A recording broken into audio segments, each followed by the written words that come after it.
everyone, and welcome to my channel. It's your girl, JustRellaJo. So as I stated in my updated video, I wanted to give you guys just a kind of private insight view into my life and about where I was and why I was gone and everything.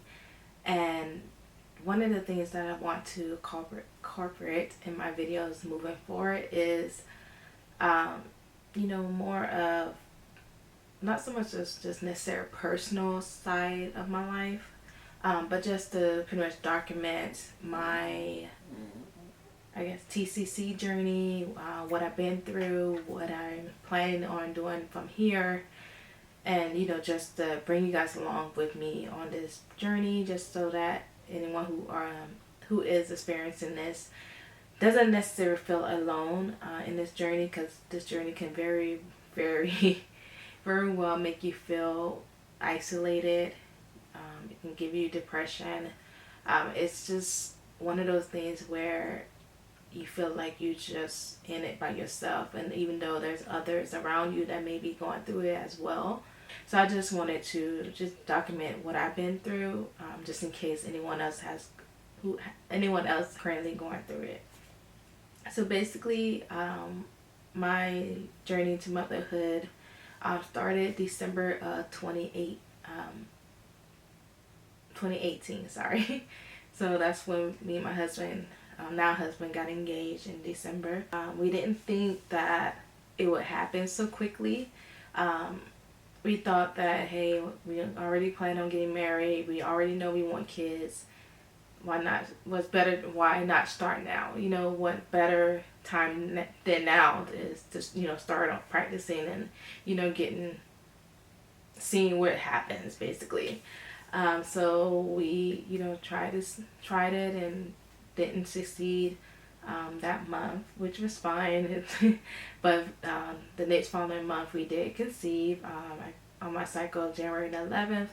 I do have irregular cycles, so we wasn't really sure when I would ovulate or anything like that. I didn't even know about, truthfully, anything about ovulation, or anything about you can only baby dance during certain times of the month.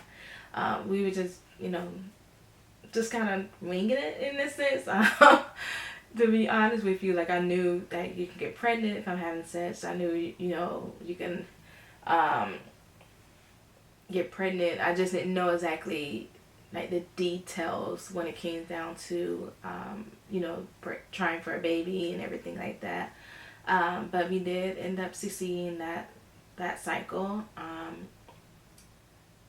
Yeah, I actually remember the day that we pretty much conceived, which was February of 2019, and that was during the Super Bowl weekend. So that Sunday, February 3rd. It's kind of funny how it happened, just because I don't know if that was a day that I was actually like fertile, if that was my peak day or anything like that, just because at that time I didn't know about testing for ovulation or anything like that. So we were just basically just winging it and just enjoying each other, basically, is what I'm trying to say. So when we conceived, I was like, oh my gosh, that's crazy, like, I'm really pregnant. But basically because my cycles was so irregular, I didn't even know when to expect my cycle to even start. There was times where I could easily just skip a month, 2 months. The longest I ever skipped the cycle was 3 months.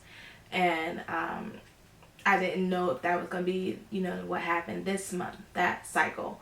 But when I finally test, my app that I use, which was Period Tracker, is one of those old school trackers that I pretty much used since I was in high school. I had always tracked my cycles, just because, like I said, I had always had irregular cycles. And even that app, even though I used it for years, it never really was on point on when I actually ovulated or when to expect my cycle. But according to that app, at that time, I believe I was 2 weeks late. And I was like, you know, in my head, it wasn't like, oh, okay, I'm 2 months late, or, you know, 2 weeks late, sorry. So it wasn't in my head like, oh my gosh, I could be pregnant. In my head, I was like, I'm 2 weeks late. I guess I'm gonna skip this cycle. The thing that stuck out to me, even though I have chronic migraines, I was diagnosed with that when I was 16 in high school. I had headaches to the point that I did not want to move, and it was for weeks. I believe it was like 2 weeks. During that whole 2 week wait process, I had a migraine every single day. And if I had known at that time what was going on, I probably would have, you know, paid attention more to what I was actually doing. So I was taking like ibuprofen, Advils, like anything that would make my headaches go away, because it basically, from the minute I woke up to the minute I went to sleep that night, I had a migraine. So it was constantly like, nothing I could do would make it go away. And then later on in that 2 week wait, right before I actually test, my husband, well, my fiance at the time, was started getting symptoms. So he would get migraines as well. He would throw up, and I was just like nauseous, but I wasn't throwing up or anything like that. But he was throwing up. He was just out of it, and also most of the times when we was off, we just slept all day, because one, I was tired and I couldn't stay awake to save my life. There was even times where I was at work, like at breaks and stuff, lunch or breaks, I would fall asleep. So basically, the minute I would sit still, I was gone. And like my appetite was about the same. I wasn't like craving anything in particular. I know I was eating a lot of ice cream at that time, but so I guess you could say that was my craving. I wanted ice cream. Like, I didn't care if it was a milkshake. I didn't care if it was like actual ice cream. But whatever it was, I wanted that. And so here it is in the middle of February, you know, and I'm craving ice cream, eating ice cream like every day, and drinking ice cold water like it's the thing to do. And people at my job, like my close friends and, you know, close coworkers, they're looking at me like, girl, ain't you cold? Like, because my job, it's not temperature regulated. So during this time, it's extremely cold. If it's cold outside, it's like 40 degrees outside. It feels like it's 20 inside in our workplace. So it's freezing cold. I'm drinking this ice cold water, and, you know, can't seem to quench my thirst. Like, I was always craving like something ice related. So ice cream, ice cold water. I didn't care. I wanted it.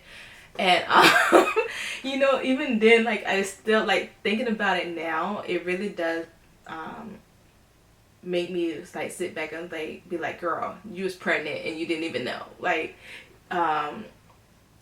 so basically I ended up testing on February the 22nd of 2019, and it was positive.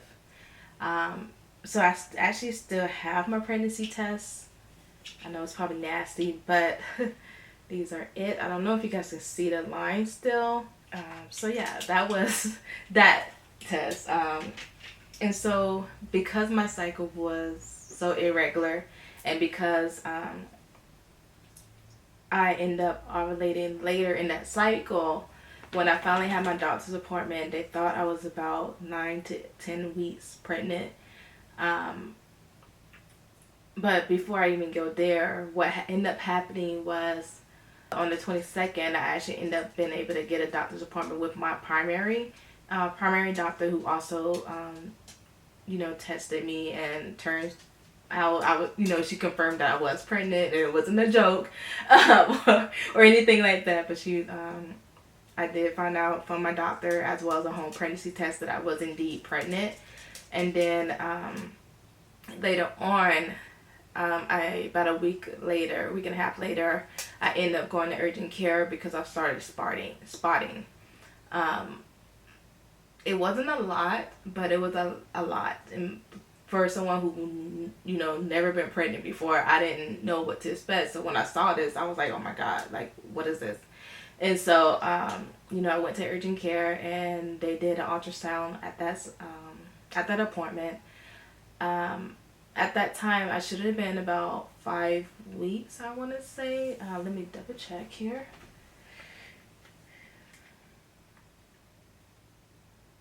So I am pulling up my calendar for 2019.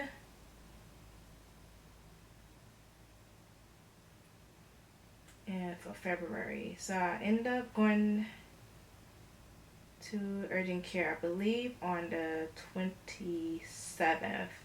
And I had a phone appointment with my OB that following day. Typically with, I guess, being a new patient, what they typically do is do a phone interview with you, ask you a bunch of questions, just to get some primary, like, information regarding where you are in your pregnancy and everything like that. And I guess during that time, I believe I did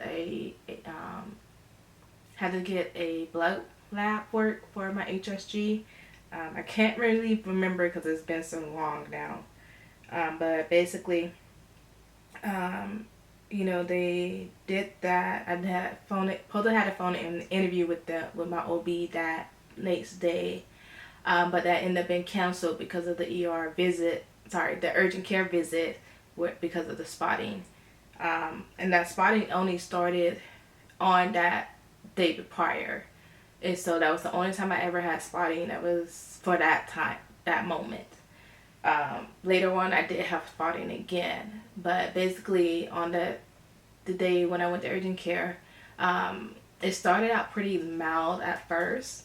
And then by the time I got off of work, it was like, it wasn't necessarily heavy, but it was a lot more than just barely like a little spot. So I was like, I'm going to urgent care. I don't know what's going on. Like, I want to make sure I'm okay. And just to give you guys some information, I guess just some, you know, about where I work. I work in a warehouse, so I am a case picker. And so I pick up lots of heavy stuff all day, like so anywhere between 20 to 50 pounds of case boxes of items, all day for 10 hours. So because I started spotting, and you know, because of that, because I started spotting, I decided to go ahead and go to urgent care so that I can make sure I get some type of relief from work, so that I wouldn't have to pick up the heavy boxes in case it was causing me to start bleeding, which, you know, nobody wants to experience that when they're pregnant. And so I did that, and she ended up doing an ultrasound, and everything seemed to be okay. We didn't see much of anything, and that's what I put me doing. So at that ultrasound, I would have been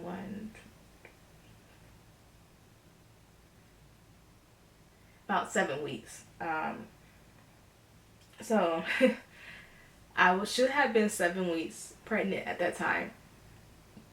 And all we saw was a sac, you know, the gestational sac, I believe is what it's called. But no fetal pole or anything like that. So, you know, for been 7 weeks, by on paper, that didn't seem right. And so when, you know, I had that phone call with my OB the next day, they, you know, saw all of the notes and everything, and it was like, yeah, we can't see you because you're not far as long as we thought you was. Because my actual appointment was supposed to be that March, that following week, I believe. I think it was, they were going to go ahead and see me at either 8 or 9 weeks. I can't remember right off. I think it was 9 weeks. So it would have been 2 more weeks after that. And so since I wasn't, you know, exactly at 7 weeks on paper, and from the ultrasound, they decided to go ahead and cancel the appointment for another 2 weeks. And that by that time, I should, you know, be able to see more along. They can be able to see how far along I really was. And that's when I answered all the questions, and you know, they had me do more blood work and all of that. And then the next week, meanwhile, all these my tests and all my blood work was showing that my HSG levels was increasing and doubling correctly, like it was supposed to. And at that time, based on when I actually ovulated, I would have been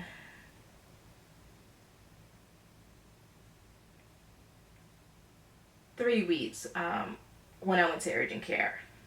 Okay, which probably would have been more accurate at that time based on what we saw on the ultrasound, instead of them going based off of my cycles, because I didn't necessarily ovulate when they thought I did. And one thing I wanted to tell you, I should mention, so basically after, you know, during that 2 week wait period, basically it happened around February 14th is when I thought I had my cycle. So I thought I had my period, and it only lasts for 2 days, I believe it was. And it wasn't even like an actual period. It was more like spotting. So I don't know why it didn't click in my head. Like, I never experienced mid-cycle spotting before. I never had a short 2-day cycle before. I definitely never had like spotting when it came to a cycle, also my period. So I don't know why it didn't ding in my head that something's not right. And so like, I can laugh about it now, just thinking about all the signs that was there that I should have had paid attention to, but knowing the fact that I didn't even know what was going on, I'm not surprised that I missed it. So that for any of you that, you know, could be going through this, that could be a very telltale sign that you could be pregnant. Okay, so if you have any spotting or anything like that within the 2 week period, and especially if you know when your cycle is starting, you know, that could be a sign that you could be pregnant, or there could be something else going on. But for me, that was a sign that I was pregnant. But at the same time, in my head, I was thinking, okay, that's my cycle, that's my period, I'm good, we good. So let's let's keep doing what we're doing, you know.